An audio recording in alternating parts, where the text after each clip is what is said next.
আমি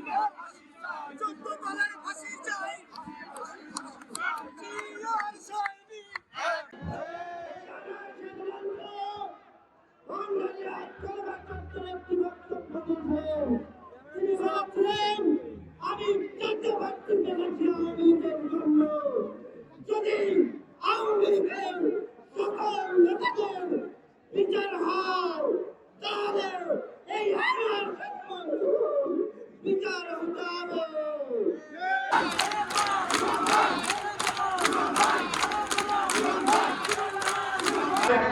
আওয়ামী লীগের লোকজন, জাতীয় পার্টির লোকজন, তারা এখনো অনেক ষড়যন্ত্রে লিপ্ত। আমরা জানি আপনারা কি করছেন।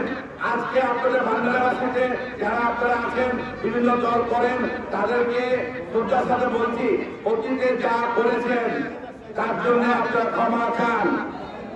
আর সামনের দিনে আপনাদেরকে হুঁশিয়ার করে দিচ্ছি, কোন রকম ষড়যন্ত্র করলে আপনাদেরকেও আমাদের মনের মতো আবাদিত করা হবে। যারা বিগত দিনে আমাদের বিএনপি নেতৃত্ব অত্যাচার করেছেন, সেসব জাতীয় পার্টি আওয়ামী লীগ উন্নত দলকে বলেছি, অনেক ধৈর্য পরিচয় দিয়েছি আমরা। সামনে আর কোন ষড়যন্ত্রের জন্য যদি একটু বিন্দু মতো আঘাত, আপনাদের বিরুদ্ধে আমাদের আইনগত ব্যবস্থা হবে এবং আপনাদেরকে বাংলাদেশে প্রবেশ করতে দেওয়া হবে না। অপকর্মের কারণে আমরা আজকে অনেকভাবে আমরা পিছিয়ে গিয়েছি। তো আজকে একটা বড় কথা হলো যে আমাদের সামনের দিনে ইনশাআল্লাহ নির্বাচন আসছে। আমি আপনাদের এই সভার মাধ্যমে আমাদের প্রধান উপদেষ্টা ইউনুস সাহেবকে বলতে চাই, আজকালকে বলতে আপনি শীঘ্র নির্বাচনের সময়কে ঘোষণা করতে বলেন, কারণ অনেক ষড়যন্ত্র করেছেন। 1 বছর সময় লাগে না। এর আগে 30 দিনে 90 দিনের মধ্যে নির্বাচন হয়েছে, কিন্তু উনি তার বাংলা করছেন। আপনি তার বাংলা করবেন না। বিএনপি সবচেয়ে জনপ্রিয় দল, জনগণের দাবি। এই 5ই আগস্টে আন্দোলন হয়েছিল জনগণের ক্ষমতা জনগণের কাছে দিয়ে দেওয়ার জন্য। আপনি 1 বছর ধরে জনগণের ক্ষমতা, ভোটের ক্ষমতা আপনি দিচ্ছেন না। এটা আপনার জন্য কোনো সুখকর হবে না। আমরা দেশকে ভালোবাসি, আপনি দেশে কোন রকম অরাজকতা তৈরি করার সুযোগ দিবেন না।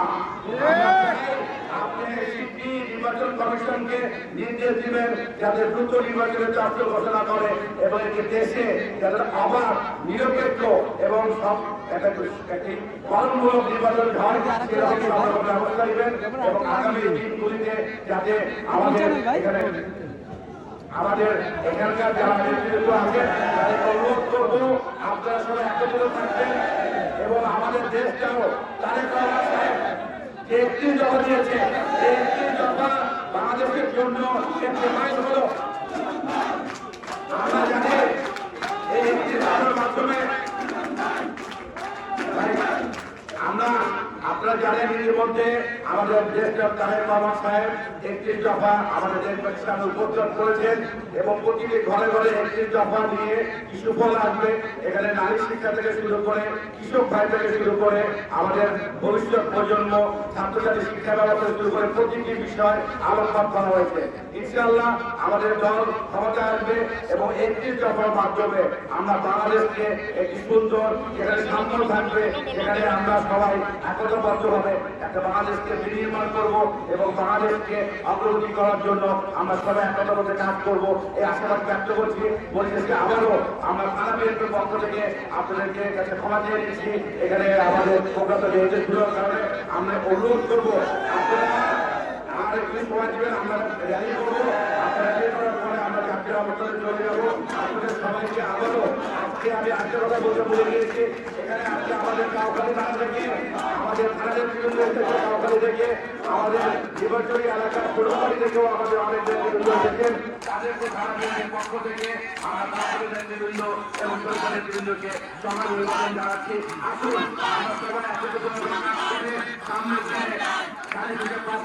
জবাব করে আমরা আসনটা বিএনপিকে উপহার দেবো, উপহার দেবো এই আশা ব্যক্ত করছি। সবাইকে আবারও ধন্যবাদ।